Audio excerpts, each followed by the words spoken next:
Welcome to Believers Talk, and we finally did it.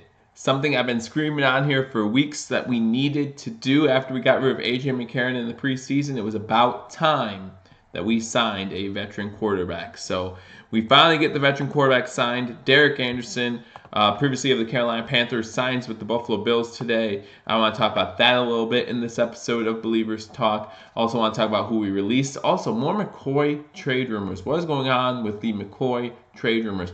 All that in this episode of Believers Talk. Welcome to Believers Talk. My name is Joe. I will be your host. For those of you who do not know, we will go live every game day, pregame every Thursday, and every Monday night we do the post-game wrap-up. So, Anthony, thank you for joining me. Welcome to Believers Talk. Like I said in this episode, we're going to talk about the Derek Anderson signing. We're going to talk a little bit about the McCoy situation, and we'll chat back and forth. Maybe another topic or two will come up as well. But that's why we're on here today. Wanted to get on here and talk about the Buffalo Bills sign Derek Anderson, formerly of the Carolina Panthers, kind of a journeyman type guy in the NFL. This will be his 13th season. Let me go over some stats real quick for you of Derek Anderson. Career stats, he has over 10,000 passing yards, 10,413 to be exact. He has 60 touchdown passes, 60 interceptions, which comes to a 71 QBR. That's not that bad. And also just remember, Allen's still our starter, right? Allen's still definitely the guy. He will be he will be there for every start as long as he's healthy. But Derek Anderson gives you somebody to learn from, someone who's been in the league for a while, who Allen can come to the sideline and tutor from. A lot of Bills fans might have thought with the signing of Derek Anderson, we will have released Nathan Peterman. That's not the case. We actually are going to carry 3 quarterbacks on this team. Not sure what exactly that means for Nathan Peterman at this moment, but we will see. So excuse me, guys. I don't know what's going on in my throat, but Derek Anderson, again, kind of a journeyman in the league. He's been with he was drafted by the Baltimore Ravens, unsigned free agent for the Baltimore Ravens out of Oregon State. Then he went to the Cleveland Browns. Cleveland Browns is where he had most of his success from 2006 to 2009, where he started the bulk of his games for them. Went to the Arizona Cardinals in 2010, started 12 games there.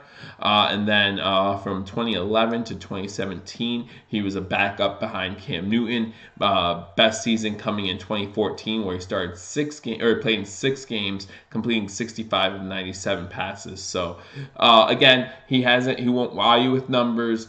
He only had 1 season where he played the full season, so he's not someone who's going to challenge Allen for the starting job or anything like that. And we had no questions that Allen was going to be the starting job, but it's just nice to finally get someone in there who can hold a clipboard, who Josh Allen can turn to.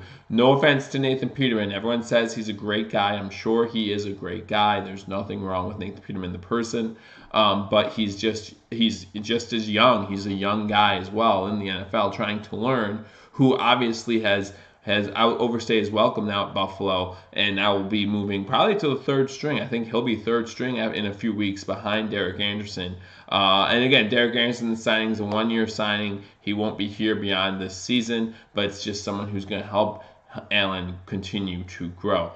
In order to make room for Derek Anderson on our team, we did have to let someone go, and unfortunately that person that we let go was Dean Marlowe, who plays safety. And you know what, Dean Marlowe and our safeties are getting healthier. You talk about Micah Hyde getting healthier, and you talk about Bush getting healthier, so I can see why that the safety position is not in as much need as we once were. However, Dean Marlowe, I thought, played a great game this past Sunday, so a little disappointed to see him go, just because that adds more depth. But as we get 2 of our safeties back, if they both play come this week, then we obviously have no need for Dean Marlowe. Another quick run through some transactions today. We also signed tight end Keith Talbridge to our practice squad, and maybe that says something about Kyrie Lee, because if you remember, we did drop Kyrie Lee last week from the time position, and now we added Keith Talbridge to the practice squad, cutting Michael Hunter, from the practice squad. So that changes. That's a cornerback that we take off the practice squad, and then add the tight end to the practice squad. So again, our tight end position is another position getting healthier. But I just wanted to get on here and talk about the Derek Anderson news. I mean, that's really the big news for today, other than this McCoy trade rumors, right? Everyone's talking, we just did have some of this last week, guys. It's kind of getting old. I mean, I hate to say it, but man, I mean, I just don't buy the rumors at all. I'm sorry, I'm looking up. What I'm doing here is I'm actually going to look up Dean Marlowe's stats from this past Sunday. Like I said, I thought he played well, so I want to kind of take a look at his stats to see how he did exactly and see if that was the right play. There are other people. He had 3 tackles, 1 assist. So maybe not. The stats don't jump out on you, but maybe we could have dropped someone else. But again, we are kind of full now at the safety position if both Bush and Poyer are both healthy. So I can understand why they had to release him. But yeah, CR, welcome to Believers Talk. Again, if you are new to Believers Talk, welcome. My name is Joe. Hit that subscribe button because we do go live every Sunday for Buffalo Bills games. This past Sunday was a lot of fun. That 13-12 game, we had that live stream going. We go live every Monday for post-game reaction. I was just live yesterday and did a show, and then we also go live at halftime of the Thursday night game to pregame the show coming up, the game coming up that next Sunday. So if you're not subscribed, hit that notification bell so that way it lets you know when we go live, because we also go live when there's updates. And right now there are some updates. Again, the Buffalo Bills signed Derek Anderson, someone to mentor Josh Allen. I'm very excited about that because I think Derek Anderson fits that Josh Allen mold pretty nicely. Derek Anderson's coming off a tenure where he was just tutoring Cam Newton, and I think that'll go a long way as well to help Josh Allen continue to grow. We knew that Derek Anderson was talking to the Bills for a little while now. We knew Derek Anderson was in the building as of Monday, so this isn't really a surprise that this is the guy they get. As I said in some other shows, there were other guys out there, including I'm wearing the jersey of E.J. Manuel, so E.J. Manuel was out there, Mark Sanchez was out there, Derek Anderson was out there, some other guys were out there as well. But we picked Derek Anderson, and I'm okay with that. Like I said, I'm really okay with that. So moving on. And Anthony comments, I went to the Bills game this past weekend. It was stressful to watch. Yeah, it must have been stressful to watch because our offense did not do much. But again, as I commented yesterday, we didn't do much, but we had only 1 3-and-out, and I think that's very important when it comes to us winning games, giving our defense time to rest. And being that dominant force. Right now, our defense is ranked 6th in the NFL. That's how good our defense can be, and I think we can get better, especially if we can get more pressure on the quarterback. If our offense is able to stay on the field for a little bit longer, we can even get better than that. So I'm very excited about our defense. I think Derek Anderson mentoring Josh Allen will only help our offense. It can't hurt it in any way, shape, or form, that's for sure. But what could hurt our offense is that LaShawn McCoy trade. LaShawn McCoy this past Sunday was a big part of our offense, pretty much the only main guy on our offense this past Sunday. And so if we do trade him, which I'm not saying where I stand just yet on trading him, but if we were to trade him, where does that leave our offense? Where does that leave our offense, guys? I mean, you're talking about 24 carries for 85 yards. The Bills in general, I don't think they gained much over 200 yards on total offense. So you're talking again about almost half of our offense. And if you include the passing, the receiving plays, probably about half of our offense if we trade McCoy. Now you're talking about him going to the Philadelphia Eagles, so it'll be a little bit of reunion there. And we all know how much McCoy loves Philadelphia. We know how upset he was when he was traded from Philadelphia to Buffalo. And I personally, I know some Bills fans did, I did not take that as a knock on Buffalo. He's from Philly. He's always played near Philly, and so he wanted to stay there, and I understand that. But unfortunately, Chip Kelly didn't feel that way, and he traded McCoy as soon as he could for some odd reason. I don't know why still, but for some reason he decided to trade McCoy, and we definitely made out in that deal, and we've enjoyed watching McCoy on the field ever since. Has gotten into some legal trouble since then. Again, remember his first year. He got in trouble with that bar fight, and then this past year, of course, with his ex-girlfriend. those are things that we can't have happen. And the Eagles are one of those teams that are right there. With the injury to Jay Ajayi, him tearing his ACL, being out for the season, the Eagles are definitely one of those teams who are looking for running back. We heard trade rumors about Le'Veon Bell. We heard trade rumors now about LaShawn McCoy. So we'll see what happens with that. Again, I think these are just rumors right now. I think it's smart. It's really smart for Howie Roseman, the Eagles GM, to test check the waters, right? There were reports that they've already checked on McCoy to see what it would take to get McCoy from the Bills. And it's probably a lot. I'm not going to lie. I think the Bills have a high price tag on LaShawn McCoy for who LaShawn McCoy is at this point in his career. And we'll see. I think. I think right now, honestly, I think the Eagles are willing to part way with probably a third-round pick, but the Bills are going to ask for a second. Because the Bills know, at this point, the Bills know how desperate the Eagles look to be for a running back with the Jay Ajayi injury. And I think that is kind of in the favor of the Buffalo Bills, because we have this guy who is the bulk of our offense. There's no reason to lie about that, but everyone keeps saying we're in this rebuilding mode because our offense doesn't have any weapons. I don't know. I think Coach McDermott has done a good job kind of stating that we always want to build towards the future, but we're not going to figure about the present as well. So, I think he's actually done a really good job with that. You talk about last year finishing 9-7, and you talk about this year being 2-3 with a really weak offense, and that's not a lie. I think we're currently ranked 31st in the NFL in offense. So to be 2-3 at this point, I think impresses a lot of people, including myself, after week 1 where we lost 47-3 to Baltimore. So, but I think our price tag for McCoy might be a little too high. But hey, if the Eagles are willing to give us this, then I say go for it. If we get like a second and a sixth, something like that for McCoy, I think that's definitely worth it at this point with where McCoy is in his career. But you also have to remember, if you're trading him to the Eagles are planning to have a late round pick, or late pick as far as in the round. So, if let's say they make it to the NFC Championship game, then we're talking about the 29th pick in the second round. So that's why Buffalo's, that's exactly what I'm thinking. We're asking for a second, and a third. Wow, we're asking for a second and a third. I mean, again, if someone's willing to give us that, I don't think McCoy's worth that much. But if someone's willing to give us that, remember, we already have 10 draft picks in next year's draft. So if you're talking about adding 2 more to give us 12 draft picks, we all know how much Bean loves his draft picks, and so it would be very nice to get extra capital to possibly trade up. Again, this is a very young core of players. We're only getting younger and better. That's great. And then, we have the tools to continue to improve on that team.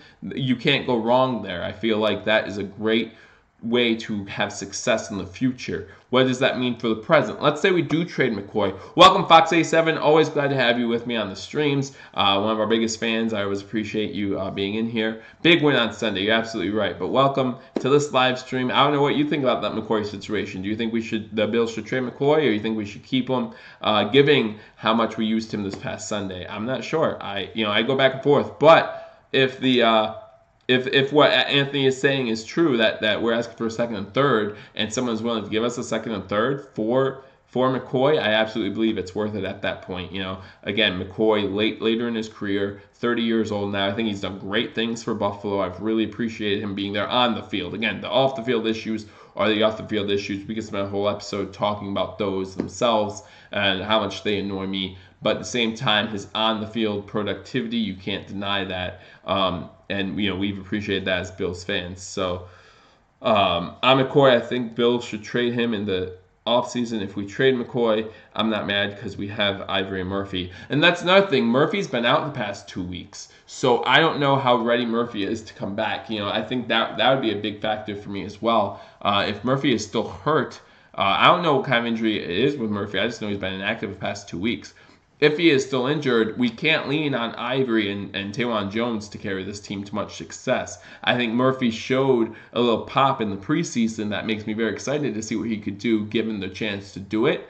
But I just haven't seen enough out of Taewon Jones, and we know what we have from Chris Ivory. He's not an every down back. He's your third down or your fourth and short that we used this past Sunday type back, and that's great. And every team needs one of those, but he is not a every down back. So that's how I feel. Again, if we're giving up a second and third, or if we're getting a second and third, it's definitely worth it to trade for him or trade him away. I mean, but if it's less than that, if the best we're getting is like a third and a sixth, or no one's even talking about a second, then I say forget about it. Remember, this is a business trade, because remember how the Eagles asked for 2 first-round draft picks for Nick Foles at the end of last season? There's no way that Nick Foles is worth 2 first-round picks. But if someone's willing to give you 2 first-round picks for Nick Foles, obviously you're going to take it. So we saw them kind of say that was the market. However, no one met that. McCoy is an asset we have a luxury with of saying this is what we want for him. Either give us this or we're not doing it. And Bean and McDermott have both shown, or at least Bean has shown a great job of setting the market for a player and sticking to it. And I really trust him when it comes to this as well. As far as Trey McCoy, remember McCoy is due about $6 million both this year and next year. So that's more cap space even that we could talk about. We can even get into the cap situation. Is he worth the $6 million a year that we're paying him? I mean, you're talking about a guy who before this past week only had 85 yards rushing in 3 games. That's not going to get it done. Now this past week, I would argue that he was worth the money that we're paying him in his contract. And so we'll see what happens in future weeks. Trade deadline is looming. I think it's a week or 2 away. So if something's going to happen here, it needs to happen quickly. The Eagles play Thursday night this week. So even if they traded for McCoy, I don't think he'd play this week. But, you want to get him ready for the following week as well then. So it'll be very interesting to see. The Bills need draft picks.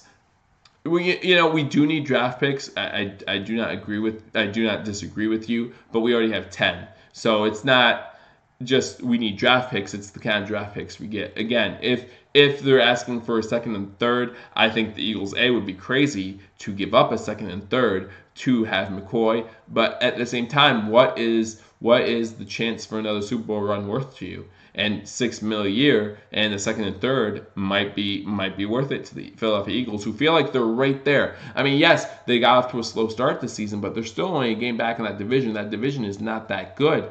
So at least at the early start of the season. So they still have a chance to win that division. If they win that division, we all know anything could happen. Carson Wentz still probably isn't 100% back to where he was before the injury. This Eagles team is really good. So we'll see what happens.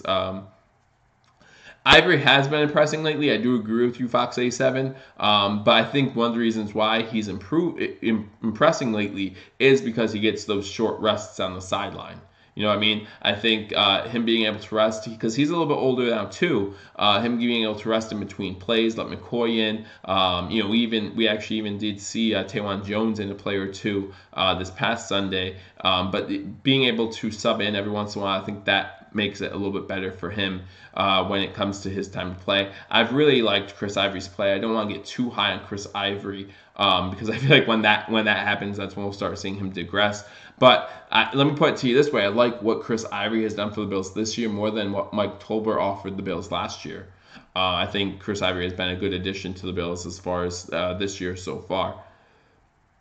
We have a lot of lower round draft picks. It would help if we get some better. Oh, absolutely. No, I think that would always help. It's always helped to add draft capital. Maybe we give up McCoy and one of our fifths for a second and third. I still think that would be worth it. To be honest with you, I really do. Giving up one of our draft picks to add another one and make them both later or earlier in the draft. I think that would be huge. We saw what we did this past year with 2 firsts. 2 seconds, 2/3, or 3 seconds. I forget how many we had. It was crazy, but who knows what we could do in the coming year, in this coming year with the draft. But let's not talk about the draft. This team is 2-3. This team is only 1 game back in the division. So if you want to give up on this year, that's great. But at the same time, At the same time, how can we expect Allen to progress if we're taking away one of his only offensive weapons? You know what I mean? I mean, that's where wish we were in the NFC East, we were in the playoffs more often. Maybe the NFC East is definitely one of the worst divisions so far this year. So, but yeah, I mean, I just don't know how I feel. Again, it's all about worth.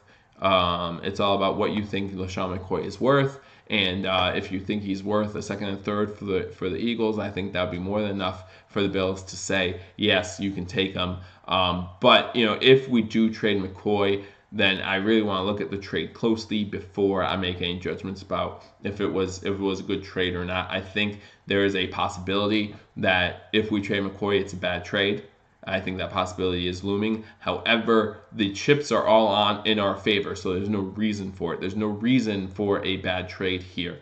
The Eagles need a running back. You know, we just saw the Jacksonville Jaguars pick up Jamal Charles today. That's how bare the running back free agent market is right now. Jamal Charles got a phone call, and no offense to Jamal Charles, back in his prime, he was one of the best backs in the league, but he's not that guy anymore. So what are the Eagles willing to give up? That's a great question. We all know Le'Veon Bell's situation. He's out there too. You know, but we'll see. So, but that's what I wanted to get on here and talk to you about today. Again, big news is we signed Derek Anderson. Kind of expected. Like I said, he's been in the Bills offices the past couple days. Been rumored to be going to the Bills. You know, again, a journeyman, been with 4 different teams. Has played for all 4 teams.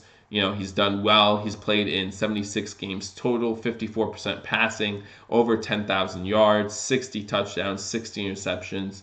But, you know, he's been consistent, and he's been at least somebody who Josh Allen can learn from. What does this mean for Nathan Peterman? We're not sure. Like I said, a lot of people thought with the signing of a veteran quarterback, that might mean that Nathan Peterman would be gone. He isn't. We dropped Dean Marlowe, safety, who played this past Sunday, who, again, I thought did pretty well. But we dropped him. That probably is good news if you're a Micah Hyde or Raphael Bush fan, though. That probably means that they're getting healthier, and we don't need to have so much depth on our team at safety. Let's hope that's the case, because I want to see Micah Hyde back out there definitely this coming week. I think this week's going to be a tough matchup against the Houston Texans. Again, we will preview that game this coming Thursday, 2 days away, so you want to be here for that. Again, subscribe to Believers Talk if you haven't already subscribed.